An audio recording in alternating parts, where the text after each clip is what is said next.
Well, welcome back to Why We Buy It. And today I'm going to do something on the channel I had planned on never doing, and that's a state of the collection, what's in my watch box.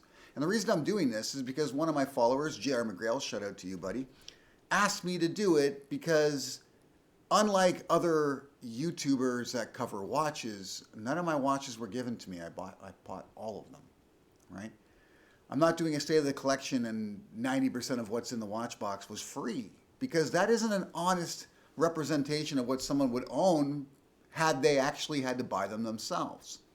So I think it's a little less self-serving and a little more honest for me to tell you what 6 watches are in my watch box, because if you follow the channel, you'll know that I keep my collection to 6.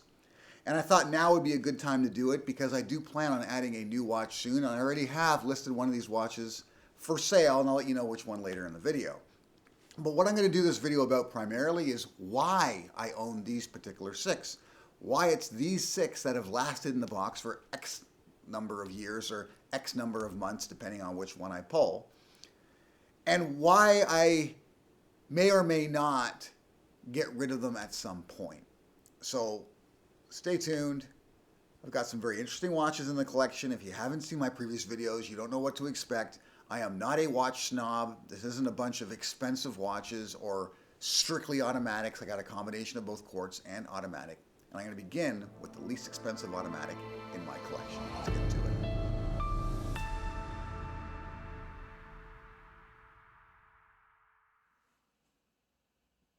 $95?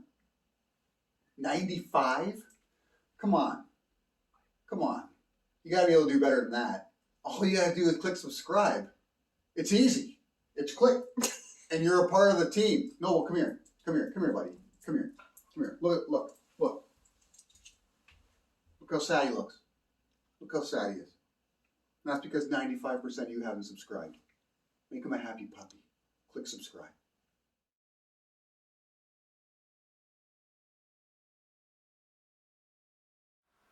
So before I pull the Seagull 1963 out of the box, I want to let you know that in this particular video, I'm going to show you pictures of each watch on both my wrist, which is 7 1/4, and my wife's wrist, which is 6 1/2.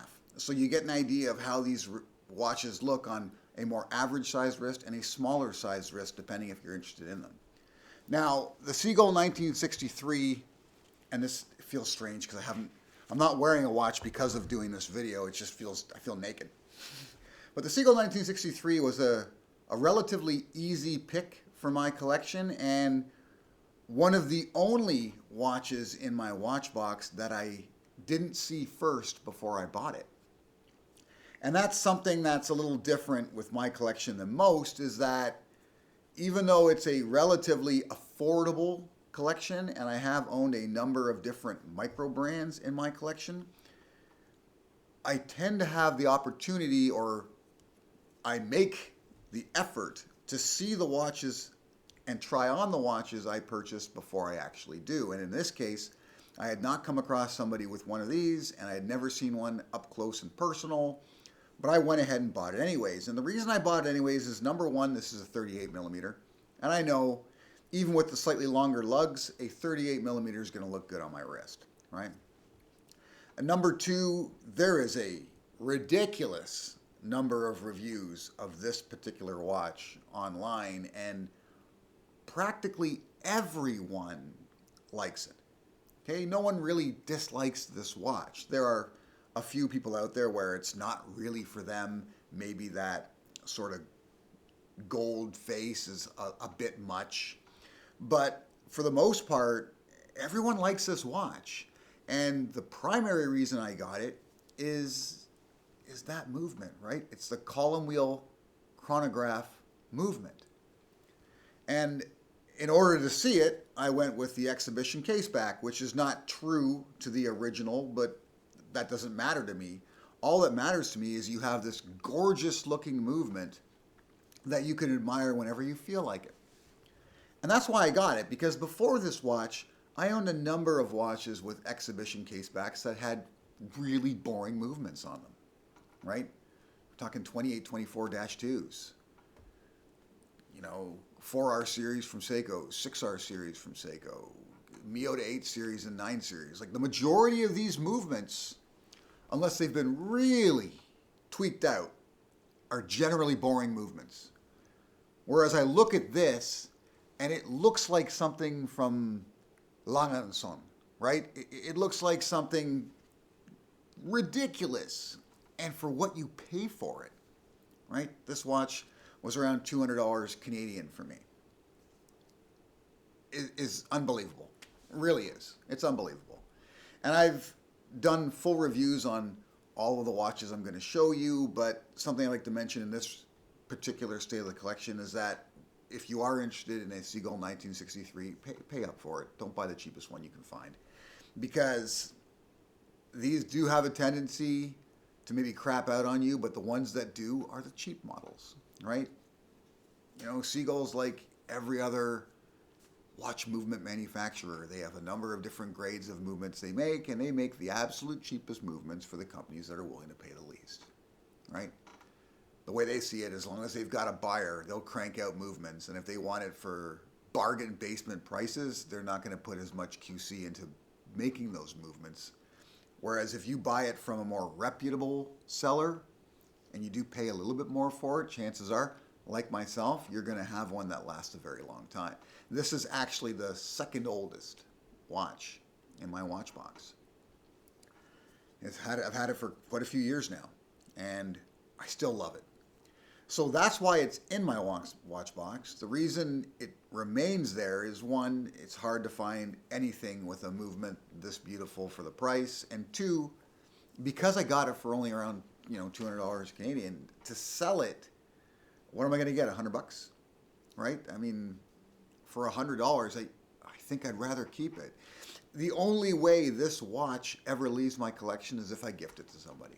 If I find someone that I think this watch is just perfect for, and I want to add something new to my collection, and only if it's something that has a very attractive movement with an exhibition case back. Otherwise, there's no way it's leaving. That's the Seagull 1963.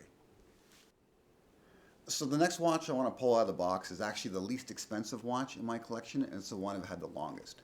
And it's also the watch that I suggest to most people who are considering getting into watches, right? It's the tester watch. It's the, I don't know if I'm going to be into watches. If watches are for me, I'd like go out, buy this particular watch, try it for a while, see if you like it, see if watches suit you. And if they do, you can just go from there, because you're not losing much by trying it out. And that's the Casio Duro, but specifically the MDV 106G, this black and gilt colorway. And that's because it's so versatile, right? This watch can be used and worn with practically everything, okay? And for generally less than $50 on Amazon American, and you can find it for even less in like department stores occasionally on sale.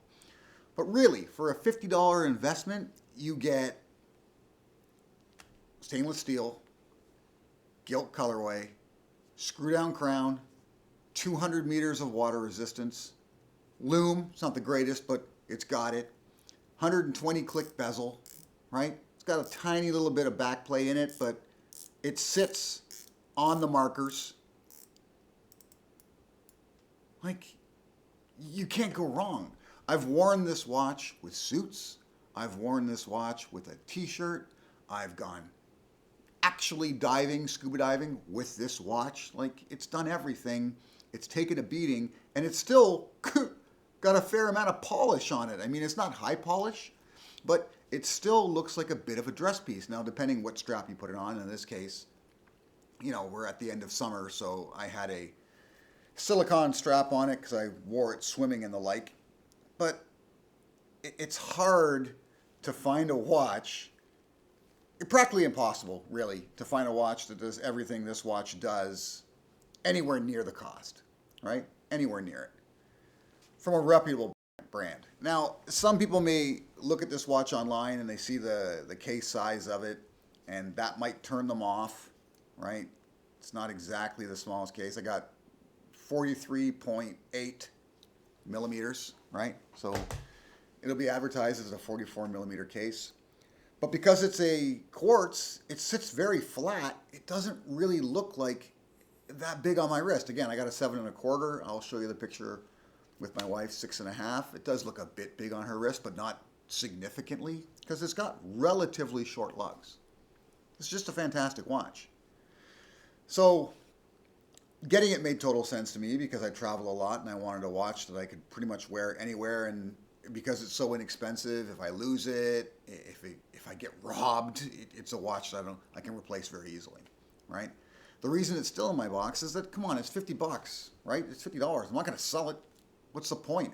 $20 for it? Come on, right? That's like less than the price of a lot of straps I have. So I'm going to keep it unless I give it away, right? Like the Seagull 1963. The only way this leaves my watch box is if I give it to somebody. And probably at some point I eventually will. Because the longer you go in this hobby, the more likely you are to find something a little more valuable, a little more special that does essentially the same thing, right? The one thing you could never beat with this watch, though, is the price. Let's get on to the next one. And next up is a piece that generally I wear as a dress piece, or specifically a piece designed to match my outfit in most cases, but it's not my favorite watch in the watch box, but it's close to it.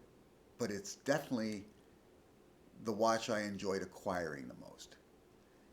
And it's the focus of our best watch video on the channel, and that's the Wise 8791, right? 87 series with that crazy sort of, I don't know, beigey slate dial. I love this watch. Absolutely love this watch. One, I went to Thailand to get it, right? I had been very intrigued by what I had heard and seen of Wise watches, and the design, the materials, everything that goes into it. The fact that they're made in Thailand was kind of interesting to me. But I never pulled the trigger on one because I had never seen one. And it's one of those watches that I kind of wanted to see first before I bought it.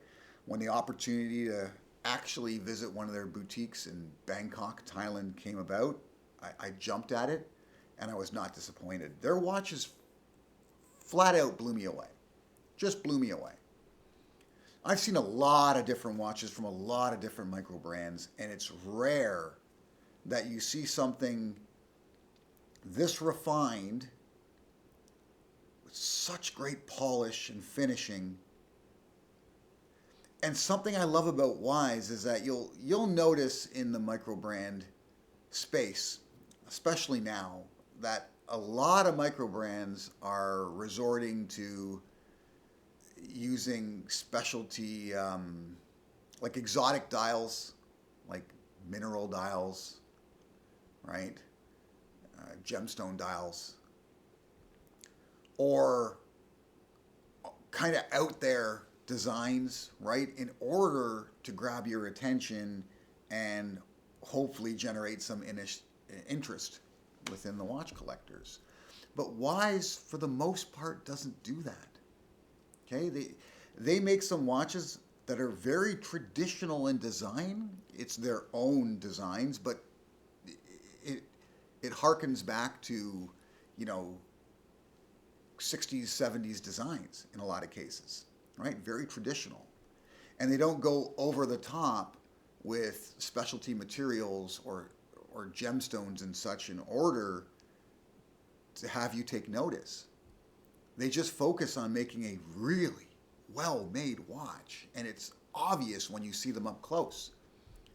Now, they do have one version of the 89, I believe, with the with the meteorite dial. They did that. To be honest, I'm not a big fan of it. I'm not a fan of meteorite dials, really, because for the most part, they're difficult to read, and I like watches to be legible. This watch is like crazy legible, especially when it starts to get a little bit dark, because another thing Wise has is pretty much the best lume you can have on a watch. There might be a couple other brands out there that are as good, but I don't think there really is any that's better. This particular watch, and I don't like to wear my watches to bed. I generally don't. I usually go to bed with a naked wrist. But occasionally, if I have to get up especially early, I don't want to have to like wake up and wonder what time it is and have to get out of bed to go like check a clock or something. So in those situations, I'll leave my watch on. And I've done that with this watch. And I've gone to bed at like 10 in the evening. And at 5 in the morning, it's still simple to read, right? I wake up at 5 in the morning, 7 hours later, and I have no issue reading this from the loom. Like, that's how crazy the loom is on this watch. And it's not really the reason I bought it, right? I bought it because it's a fantastic dress piece in a sweetheart size. It's a 39 millimeter, which is practically perfect for me, right? The 3940, regardless of lug size, generally fits me fantastic, right? I can go bigger with shorter lugs. I can go smaller with longer lugs, but like this is it's perfect, right? It's absolutely perfect. And then even though this is a dress watch for me in most cases, it still has a screw down crown. It's still got 100 meters of water resistance. You know, it's still got loom. It's just a great watch all the way around. And then the fact that I got it in Bangkok from one of their booths, it just makes it that much better for me. It makes it that much more special. It's going to be very difficult to find something to replace this. I don't think I ever will, to be honest. I think this watch would have to flat out die to the nth degree, like get destroyed for me to find something new, right? Otherwise, this is going to be a permanent fixture in my watch box. I'm going to end up passing it on to someone else after I pass. That's how much I love this watch. Absolutely fantastic. Can't say enough good things about Wise. Let's get on to the next one. The next watch I'm going to cover is the most expensive watch in my collection, and it's a watch that I specifically purchased because, one, I fell in love with it having seen it a number of times, and two, I used to have a sort of blingy, kind of in-your-face watch in my collection many years ago. Had an Omega movement. It was actually made for a boutique that wanted to have their own watches, and it had like a diamond bezel, the whole deal, but it was just too out there for me as my taste got refined, so eventually I sold it, and since then I've been looking for something that would grab your attention but in a more classic way. And when I came across this watch, it fit the bill. No, it's not in the box, it's already on my wrist, and that's the Rado Captain Cook. This is the 42 millimeter with the 300 meters of water resistance. On that beautiful beads of rice bracelet with that deep pool green dial and ceramic green bezel. It's amazing. This watch is gorgeous, right? This watch just grabs your attention because of the high polish on it, because of the reflections that come off the beads of rice and the bezel.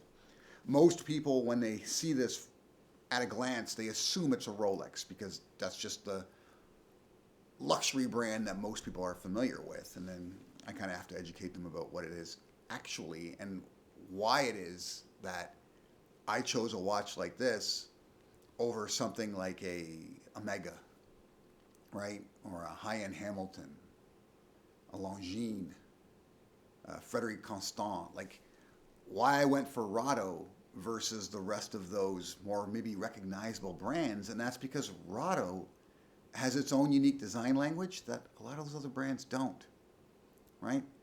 Rado, this particular model especially, looks almost identical to the original design that came out of the 60s. And they've stuck to what they do well and they do best, regardless of where the majority have gone trend-wise, right? You'll see a lot of companies will just jump on trends, but Rado's not one of those companies. They stick to what they do. They stick to their designs. And some of their designs might even be a little bit out there for some people because it is so different in comparison to a lot of the other watch brands, but that's what appeals to me about it. I don't like to have the same thing as everybody else. And I want something where the quality matches the value, and in this case, this was it for me. I wanted a green dial watch because Amy, my wife, loves green dials, so I was looking for something along those lines. But I also wanted something that was impressive, right? Something that really grabbed your attention, and it did that exactly, right? I absolutely love this watch. It ticks all the boxes, and it doesn't even have to be honest, right? It's got great lume, of course, the 300 meters of water resistance, screw down crown. It's got the 80 hours of power reserve with the edda movement, right? That Rado beads of rice bracelet I absolutely love, which has got that super slim clasp that almost disappears on your wrist. There is no micro adjust on this watch, and I love that about it because it prevents it from looking cheap, right? Now, if it had toolless micro adjusts that you couldn't really see, then that would be something different. But at the same time, to do that, it probably wouldn't be this slim. This watch looks like it was custom made for me. It looks bespoke. That's how well it fits my wrist. And this is a 42 millimeter watch, but again, it's got those relatively short lugs, so it looks fantastic on my 7¼ inch wrist. It's going to look a little odd on Amy's wrist when we show you the picture here, but that's because the bracelet's not sized to her, so it's going to look kind of jangly as a result of that. But I think if you sized it to her, it would look a bit big, but not ridiculously so. So this watch does come in like a 37 millimeter if you have a small wrist. It looks quite literally identical. It doesn't have the same water resistance, has less, but you'd get an identical appearance with just that smaller case size if you have a smaller wrist. So there's options for other people. But this is a watch that, unlike a couple of the others I've mentioned, could eventually leave my watch box, right? It's at a price point where I could sell it for a significant amount of money and get most of my original investment back, especially because it's a Rado. And Rado generally hold their value quite well because there aren't other watches like them, right? There aren't really any substitutes for this, right? They have their own design language. They have that uniqueness of their logo at the 12 o'clock position, which, depending on how you move during the day, changes position, right? The fact that they color match the numbers on the date wheel with that logo, again, it's kind of special to them. The indices are interesting on this watch in that they don't look applied, but they look raised, and you've got this bezel that slopes inward and a dial that seems to slope outward. It's just, everything about the design of this watch is just perfect. Absolutely perfect. Obviously, you can see how much I love it, right? But in my opinion, everybody should have a statement piece in their collection. That's not everyone's opinion, but it is mine, and this is a statement piece for me. Let's get on to the next one. The next watch I have up is the watch I actually have for sale. And if you've seen the review I've done on this watch, you'll know why. But at the same time, I'm going to be a little sad to see it go, and you'll understand why in a second. And that's the Alpina Star Timer Pilot Heritage. And this is a 44 millimeter case, but because it's a pilot watch with no bezel, it actually appears a bit larger. Okay, this watch can look relatively big on some wrists. The lugs aren't the shortest ever, so this does kind of demand a somewhat larger wrist size. It does look a bit awkward on my wife's wrist, you'll notice that, but there are certain cues about this watch that I absolutely love. Now, when I said if you'd seen the video before I did on this watch, you'll know why I'm decided to sell it. And that's because, for the most part, I'm not a big fan of pilot watches. I'm not. I find them a bit boring. But in this particular case, there are a number of things about this watch that kind of separate it from your average pilot watch. First of all, you got that giant onion crown, right? This huge crown. It stands out. What I love about it, too, is that when I'm wearing it, say, under a cuff, I'll look down at my wrist and I'll see that crown kind of shining because there is polish on it, and it gives me a smile. It's got that classic Alpina seconds hand with the Alpina triangle as the counterweight. I love that little subtle touch. But what makes this watch special amongst all other pilot watches, for the most part, is this little button here that activates the officer's case back, right? The fact that you have this sort of hidden compartment with access to your rotor and movement through the exhibition case back, plus the perlage on the inside of that officer's case back, it's just unique, right? There are very few watches that have this. Very few. For the most part, you're going to have to look at vintage pieces or pay up for something from Patek to get an officer's case back on your watch. So this is what makes this watch special, but it's also why I'm willing to sell it and let go of it. Because this is my favorite thing about the watch, but it's the one thing about the watch that you can't appreciate when it's on wrist, right? This is a watch that I enjoy in the box more than I do on wrist. And that's the issue with it. And you might be thinking, well, you love the movement from the Seagull 1963, and that's like one of the reasons you bought it. And that's true. That is one of the reasons I bought it, but not the primary reason. The primary reason I bought the Seagull 1963 is I think it's a gorgeous looking chronograph, and there's a lot of boring looking chronographs. I like that sort of goldish champagne colored face. I like the mix of additional colors on the actual face. I even like the use of the Chinese characters. I just think it's an interesting watch, and I'm not wrong about that because it's one of the watches I get asked about the most from just total strangers. People who aren't even watch enthusiasts will notice it because it's so out there and different, and it just grabs your attention. So that's the main reason I bought the Seagull 1963. The exhibition caseback with that crazy ST 1901 column wheel chronograph movement is just a bonus. But with this watch, it's that officer's caseback which reveals the exhibition caseback, right? To see that Alpina movement with that unique black Alpina rotor, it's cool. It's really cool. But that's the main reason I bought it, and I can't enjoy that when it's on wrist. Someone takes interest in this watch, and I really want to give them the full 9, I have to take it off. Like, oh, hold on a second. You're going to want to see this. Check that out. Is that not awesome? And they're like, oh, that's really cool. I'm like, yeah. But I got to take it off and go through all of that to have them enjoy it. Like, I really like this watch. Sure, it's a 44 millimeter pilot watch, but pilot watches can get very big. 44 millimeters honestly isn't that bad for a pilot's watch. And it actually fits my wrist pretty okay, right? No issue with that. I love that big crown, right? There are a lot of things I like about this watch, but the main reason I purchased this watch is just I can't enjoy it as much as I'd like to. And this being a Swiss made, right? From a recognizable name, Alpina. It's got a good value attached to it. This is an easier watch for me to sell than a lot of watches in my watch box, right? I love micro brands, absolutely love them. They're harder to sell than recognized Swiss-made brands.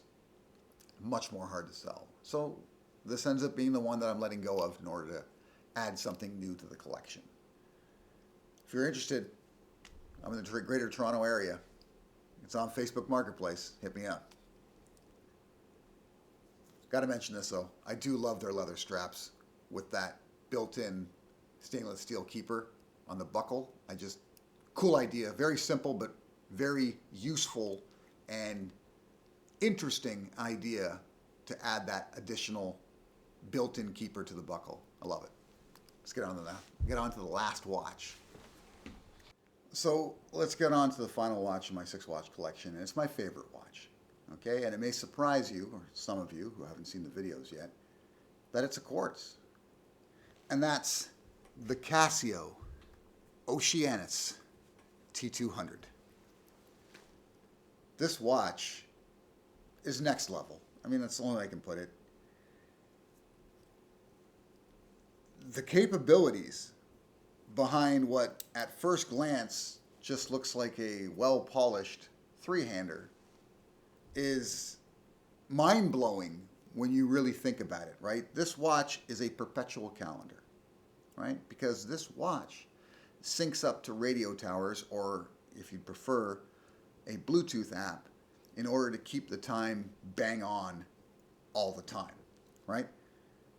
This watch is, rated to like plus 15 seconds, plus minus 15 seconds per month, whatever, but realistically it's it's plus or minus 0 because it's always syncing up every day to make sure it's bang on time. So it gives you perfect time. The loom on this is quite good. Okay, it's not wise good, but again, this is one of those watches that I've actually worn overnight and still been able to read in the morning. So kudos to Casio on that. It's got the ability to fine tune the hands with the crown in order to make sure they're bang on accurate on every marker, right? It hits every single marker. So as far as quartzes go, this is a very pretty quartz to watch the seconds hand tick away on. When you travel with this watch, it will actually set itself to the time that you're at. Now, there's two ways it can do that, one of which is through the multiband 6 connecting to radio towers. So wherever you happen to be, it's going to connect and automatically change the hands. It'll just cycle through the hours and the dates until it gets to the correct time. Or you can have it sync up with your Bluetooth, in which case you have to set your watch to the local time, well, the local time zone, and then it will actually set itself. So it's a great watch to travel with, right? It's got that ridiculous level of polishing, right? It's got the Zaratsu polishing, the same actually form of polishing that you'll find on Grand Seikos, but for a fraction of the cost.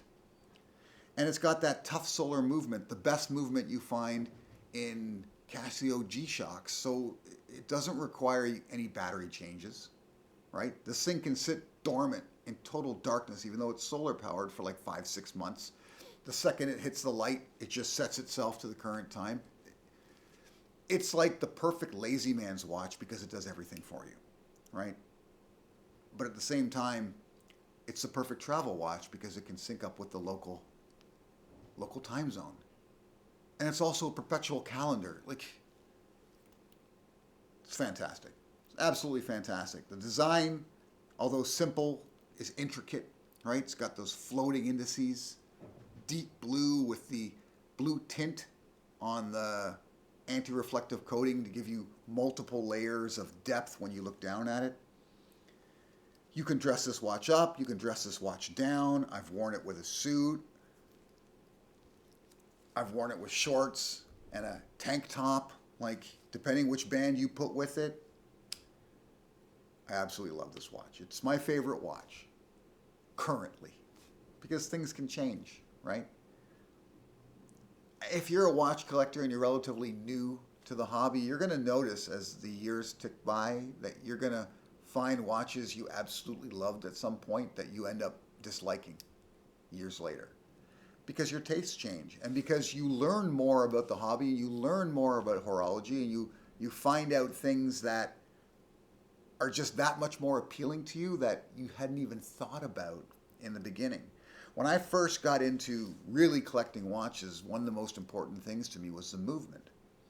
And it took probably 3 years for me to realize that the movement is important, but it's nowhere near a deal breaker or as important as how a watch looks on wrist for me. What's inside the watch is a bonus, to be honest, because you don't see it. You really don't.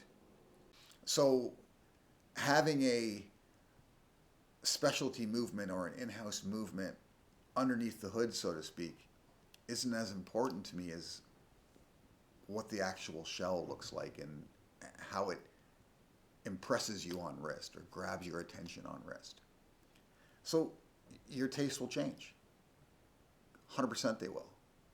And maybe what you love now is just okay in a couple of years. But for me, right now, and for the last couple of years, this has been number one for me. Value, quality, precision, versatility. It's got it all. It's even got 100 meters of water resistance. And that's it. That's the current state of my collection. Hope you enjoyed the video.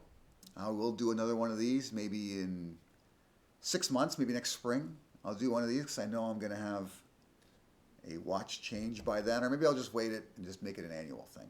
We'll see. Let me know what you think in the comments.